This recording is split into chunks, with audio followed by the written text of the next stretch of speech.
There is a danger that truth commissioners and the public could start suffering from torture fatigue.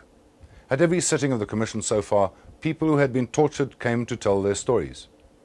But in Kimberley this week, a very disturbed young man whose life had been destroyed by torture reminded everybody that this was the most evil practice of all during the apartheid years. Bosman was arrested for handing out pamphlets in 1991 in Kimberley. Then I went into the police station. There were two white guys, I don't know their names. And a policeman called Petrus wanted to take my fingerprints. And he put my head into the toilet seat. When I pulled my head out, trying to look around, one other white guy who was a sergeant told me to look at the back. And he hit me with a gun on my face. And blood came running out of my mouth. And I said to him, because I was afraid of him, I prayed him and I said, please look at me, blood is coming out of my mouth. Patrick, you were talking about at the time when you were in the police station and you were beaten and tortured in the police station, your shoulder was broken, is that right? That's true, and I was also injured on my sternum, just below my ribs. I have to lift up my hands before I can speak. I get enough power to speak when I stretch out my hands. But if I don't do that, I feel the pain on my diaphragm. It's like something is stinging on my diaphragm.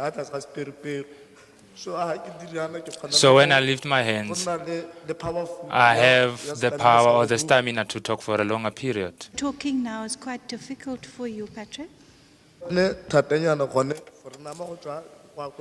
Yes, I have a pain, especially running from my stomach up to the shoulder, and my neck muscles are blowing up a bit.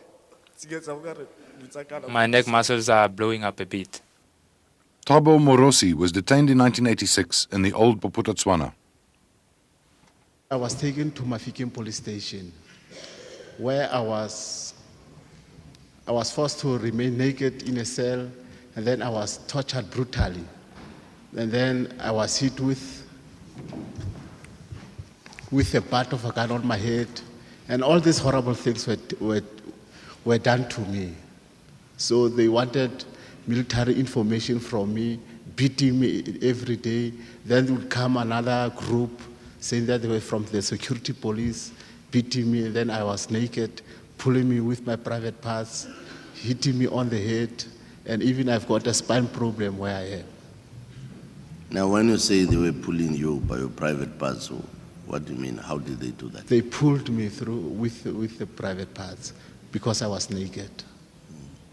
I went to see the psychiatrist. If I don't get that treatment, I become confused. Sometimes, even if I get it, I remain confused sometimes because I cannot sleep. Even if I try to work, I was supposed to have joined the integration process of the army. So even the doctors there realized that I was not suitable for the army.